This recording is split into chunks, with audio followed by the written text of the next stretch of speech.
네, 오늘 만나는 여호수아 3장부터 5장입니다. 그 중에 여호수아 5장 7절로 12절 말씀 저와 여러분이 교독하고 마지막 절 합독하겠습니다. 여호수아 5장 7절로 12절입니다.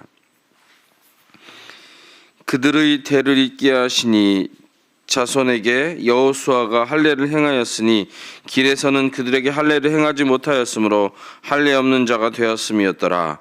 또 그 모든 백성에게 할례 행하기를 마침에 백성이 진중 각 처소에 머물며 낫기를 기다릴 때 여호와께서 여호수아에게 이르시되 내가 오늘 애굽의 수치를 너희에게서 떠나가게 하였다 하셨으므로 그곳 이름을 오늘까지 길갈이라 하느니라. 또 이스라엘 자손들이 길갈에 진쳤고 그 달 14일 저녁에는 여리고 평지에서 유월절을 지켰으며 유월절 이튿날에 그 땅의 소산물을 먹되 그날에 무교병과 볶은 곡식을 먹었더라. 또 그 땅의 소산물을 먹은 다음 날에 만나가 그쳤으니 이스라엘 사람들이 다시는 만나를 얻지 못하였고 그 해에 가나안 땅의 소출을 먹었더라. 아멘.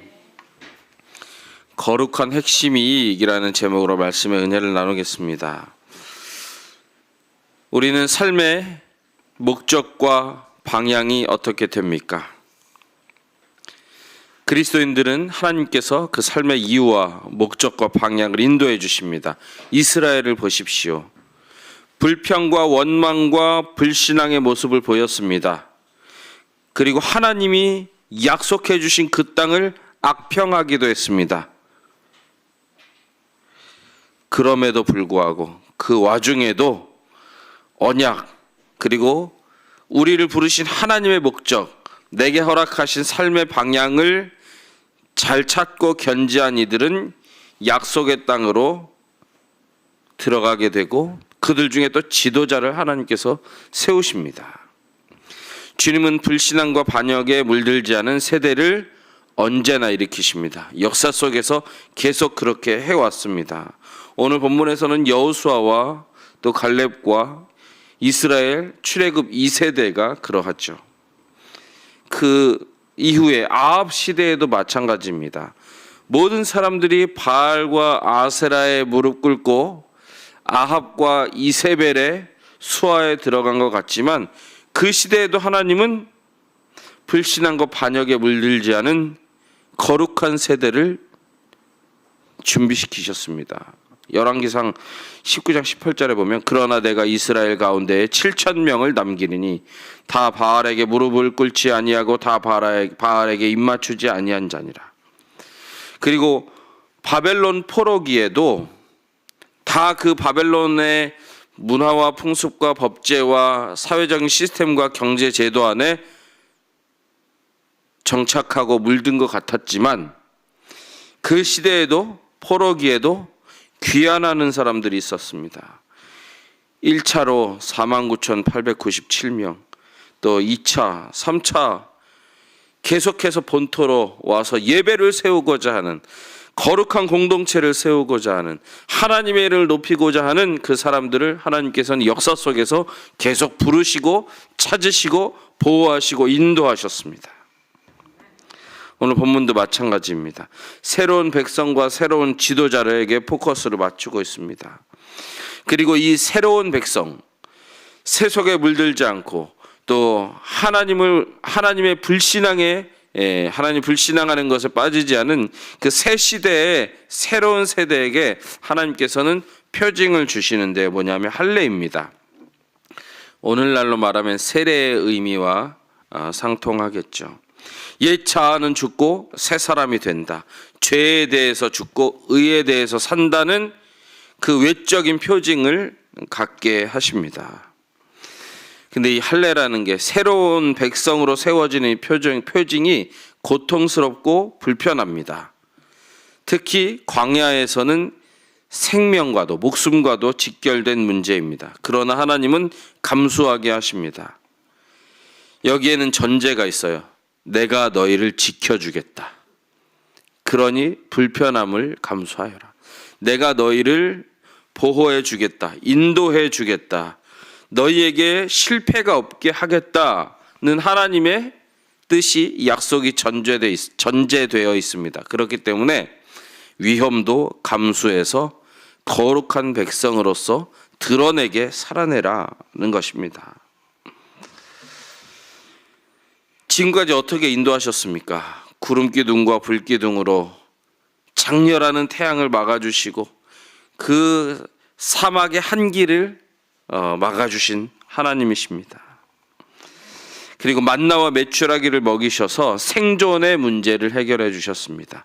그리고 이제는 생존의 문제를 넘어서서 군사적인 보호를 통해서 생존의 문제를 해결해 주십니다. 양식을 공급하는 것을 넘어서서 군사적인 보호까지 해주신다는 것입니다. 그래서 우리 백성들은 불편함을, 위험을 감수하고 스스로 구별된 자로 서 있기만 하면 되는 것입니다. 여러분, 홍해를 건널 때는 먼저 홍해를 쫙 가르시고 이스라엘 백성을 건너게 하셨어요. 근데 요단강을 건널 때는 먼저 이 넘치는 요단강, 창이란 요단강에 발을 대디디는 순간 갈라지게 하셨죠. 이 신앙의 단계마다 다른 거예요. 감수하게 하셨잖아요. 위험을 감수하고 도전하게 하신 것 아닙니까? 그랬더니 어떻게 됐습니까? 위험을 감수하고 도전했더니 위험이 사라지고 평안이 열렸어요. 그리고 나아갈 방향이 보였고 선명하게 그 자신들의 진로가 열리게 됩니다. 이제 어린아이 신앙, 공급만 받았던 그 신앙, 의지적인 신앙으로는 약속의 땅을 정복할 수 없기에 하나님께서는 믿음과 또 그 믿음을 가지고 도전하는 일에 불편함과 위험을 감수하라 라고 말합니다. 우리 하나님께 복 달라고 기도합니다. 하나님, 내 진로를 열어주시옵소서. 하나님, 우리 자녀들이 잘 되게 해주시옵소서. 하나님, 우리 가정의 경제가 부흥케 하옵소서. 하나님, 제가 새로운 일들을 준비하고 있는데 주님 형통케 하옵소서. 그 다음에는 어떻게 합니까?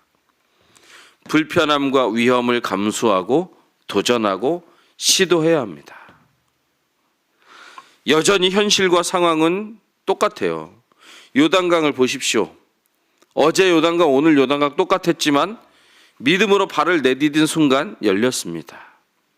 하나님은 도전하는, 위험을 감수하고 도전하는 사람에게 함께 하게 하십니다. 그리고 오늘 본문에서는 이제 가나안 땅을 정복하고 그 땅에서 예배하는 백성으로, 이 가나안 7족속과 구별된 거룩한 백성으로 살아가기를 시도하고 도전하고 나아가는 그 관문에서 하나님은 어떻게 하십니까? 너희는 마음에도 할례를 받아서 영원히 구별되었지만 몸에도 할례를 받아서 너희가 외적으로도 구별되라. 그 위험을 감수하라. 그 불편함을 감수하라 라고 말합니다. 그것을 하나님은 애굽의 수치가 떠나간 증표이다 라고 말해 줍니다. 5장 9절 보실까요? 5장 9절 시작. 여호와께서 여호수아에게 이르시되 내가 오늘 애굽의 수치를 너희에게서 떠나가게 하였다 하셨으므로 그곳 이름을 오늘까지 길갈이라 하느니라. 아멘. 어제와 오늘 신앙에서 별다른 변화가 없으면 우리는 그때 경각심 가져야 돼요. 내가 옛 자아를, 옛날의 모습을, 옛날의 삶의 방식을, 그리고 신실한 주님을 붙들기 전에 라이프 스타일을 그대로 고수하고 있구나 하고 경각심을 가지셔야 합니다. 우리에게는 항상 매일매일 업무를 감당하거나 일상생활을 영위하거나 또 무슨 일을 하거나 어떤 삶의 순간에서든지 매일매일 이게 필요해요. 고백이 필요합니다. 드러냄이 필요하고 감수함이 필요해요. 하나님을 내가 유일한 창조주여 나의 구원자요 나의 절대자로 믿습니다 하는 고백이 필요합니다. 또한 나는 이 세상의 다른 사람들과 마찬가지로 발딛고 살고 오늘도 똑같이 출근하고 퇴근하고 하지만 나는 구별된 하나님의 백성이다. 하나님 나라의 시민권을 가지고 있는 사람이다. 이것을 드러내야 합니다. 이 구약 시대에는 할례를 통해서 드러냈고, 오늘날은 우리가 삶의 모습을 통해서, 나의 말을 통해서, 내 행실을 통해서, 그리고 내가 하는 일들을 통해서 그것을 드러내는 것입니다. 정의와 공의가 강같이 하수같이 흐르게 나를 통해서 역사하신 하나님을 드러내는 것입니다. 또 모든 일을 주께 하듯 하는 열심으로 내 삶을 경영해 나가는 모습을 통해서 나는 세상과 구별된 사람이다를 드러내는 것입니다. 그리고 나를 인도하시는 그 하나님이 정말 좋은 분이다를 선포하면서 드러내는 것입니다. 그리고 손해와 불편함을 감수해야 합니다. 예수 믿는 사람이라는 것이 드러났을 때 손해와 불편함이 있을 수 있습니다. 그것을 기꺼이 감수해야 합니다. 하나님께서는 외적인 증거가 필요하다고 합니다. 그 다음에는 이 영적인 증거, 삶의 증거들을 주십니다. 우리 하나님께서는 우리가 피동적인 신앙에서 이제 능동적 신앙으로 가게 만드십니다. 적극적이고 도전하는 신앙이 되게 하십니다. 오늘 5장 12절에 보실까요? 5장 12절 시작. 또 그 땅에 소산물을 먹은 다음 날에 만나가 그쳤으니 이스라엘 사람들이 다시는 만나를 얻지 못하였고 그 해에 가나안 땅의 소출을 먹었더라. 아멘. 계속 공급되다가 딱 끊어졌어요. 언제부터입니까? 그 땅의 소출을 먹기 시작할 때. 여러분, 가나안 땅에서 낳은 곡식을 먹으려면 매매를 하거나 아니면 빼앗거나 경작을 해야 되죠. 그 전에는 가만히 있어도 공급됐어요. 이제는 내가 적극적으로 해야 됩니다. 그 적극적인 도전과 시도와 또 그런 두드림, 그 전에 하나님께서는 스스로 준비하게 하시고 외적인 표징을 나타내게 하시고 이제 적극적으로 도전하게 하십니다. 이제는 가만히 있어서 되는 것이 아니고 새로운 일들을 스스로 찾아서 보고 창의적으로 하고 삶을 변화시키고자 스스로 도전하는 그 삶으로 나아가라고 하는 것입니다. 엄청난 변화예요. 삶에서는. 이 변화를 겪은 사람들은 출애굽 2세대부터예요. 출애굽 1세대는 만나 먹다 끝난 거예요. 출애굽 2세대부터는 이제는 하나님의 도우심을 힘입어서 자신에게 주어진 것을 경영하고 개척하고 변화시키고 이 환경을 변화시키고 또 자신의 소유를 얻게 되는 것입니다. 위험을 감수하고서라도 손해를 감수하고서라도 거룩한 백성인 것을 유지하고 드러내시겠습니까? 또 능동적인 신앙, 변화를 갈망하는 믿음으로 꿈을 이루고자 도전하시겠습니까? 그럼 하나님께서 함께해 주십니다. 대신 싸워 주십니다.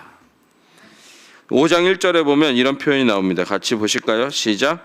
요단 서쪽의 아모리 사람의 모든 왕들과 해변의 가나안 사람의 모든 왕들이 여호와께서 요단 물을 이스라엘 자손들 앞에서 말리시고 우리를 건너게 하셨음을 듣고 마음이 녹았고 이스라엘 자손들 때문에 정신을 잃었더라. 아멘. 요단 서쪽의 그 이방 민족들이 하나님이 이들을 위해서 역사하시는 그 이야기를 듣고 그 소식을 듣고 어떻게 됐다고 합니까? 마음이 녹았고 정신을 잃었더라. 하나님이 대신 싸워주시는 거예요. 그리고 4장 마지막 절, 4장 24절 보실게요. 24절 시작. 이는 땅의 모든 백성에게 여호와의 손이 강하게 하신 것을 알게 하며 너희가 너희의 하나님 여호와를 항상 경외하게 하려 하심이라. 아멘. 이렇게 하나님이 대신 싸워서 승리를 이루신 이유는 무엇입니까? 너희로 하여금 여호와 하나님을 항상 경외하게 하려 함이라. 네. 하나님의 손이 강한 것을 너희가 알게 하려 함이라. 오늘 이 두 가지의 확신을 가지십시오. 하나님이 전능자이십니다. 그리고 나는 항상 여호와를 경외하면서 살아가야 되는 사람입니다. 이것을 기억하십시오. 그렇다면 여러분은 하나님 나라의 핵심 이익이고 하나님의 핵심 인재입니다. 우리나라 군대가 있고 북한도 군대가 있는데 파나마에는 군대가 있었다가 없어졌어요. 1990년에 육군을 해산했습니다. 그리고 이 1994년에 2004년인가요? 네, 2004년에 국민투표로 군을 완전히 없애버렸어요. 그럼 어떻게 할까요? 국방은 어떻게 할까요? 파나마 군대 없애버렸어요. 국방은 누가 책임집니까? 미국이 책임져요. 왜냐하면 파나마가 미국의 핵심 이익이기 때문입니다. 미국 해군이 동과 서로 이렇게 작전을 펴는데 전력을 주고받아야 되잖아요. 동쪽에 서쪽에. 근데 이거 어디로 하냐면 파나마 운하를 통해서 해군들이 왔다 갔다 합니다. 그래서 만약에 이 운하가 망가지거나 파괴되거나 다른 나라가 이 파나마를 정복하게 되면 미군의 이 군사력에 엄청난 지장이 초래돼요. 그래서 파나마는 아무도 못 건드려요. 지금 거길 건드리면 미국이 가만두지 않습니다. 그래서 군대 없어도 돼요. 그래서 군대를 없애버린 거예요. 미국의 핵심 이익이기 때문에. 여러분, 한 나라와 한 나라 사이에도 자기의 핵심 이익이면 목숨 걸고 지켜줘요. 근데 하나님께서 우리를 하나님 나라의 핵심 인재로 이 땅에 보내셨고 또 하나님 나라의 핵심 이익을 만들어내는 사람으로 이 땅에 세우셨습니다. 주님께서 보호하시고 지키십니다. 두려워하지 마시고 시도하십시오. 걱정하지 마시고 도전하십시오. 대신 나는 하나님이 함께 하시는 사람이다. 이것을 드러내십시오. 주님께서 여러분을 통해서 영광 받으시기를 원하십니다. 하나님이 지키시고 보호하시고 인도하실 것입니다. 오늘날 하나님은 또 다른 여호수아를 부르십니다. 또 다른 모세를 부르십니다. 내가 선 곳은 거룩한 곳이니 신을 벗으라. 주님 앞에 나는 주의 종입니다를 드러낼 그 한 분을 찾으십니다. 여러분이 그렇게 인정받으시고 쓰임받으시기를 주님의 이름으로 축복합니다. 하나님 감사합니다. 이 땅에 발딛고 살지만 우리는 하나님 나라의 시민권자이고 또 하나님의 핵심 인재이고 하나님 나라의 핵심 이익을 만들어내는 사람으로 이 땅에 세워졌음을 오늘도 믿고 그 정체성 안에서 제가 오늘 주어진 24시간을 경영하려고 하오니 우리 모두를 주님께서 책임져 주시고 인도하시고 보호하시고 우리 대신 싸워 주시옵소서. 하나님께서 지경을 넓혀 주시고 승리를 주시고 또 도전하는 것에 성과를 허락하여 주시옵소서. 예수님의 이름으로 기도드립니다. 아멘.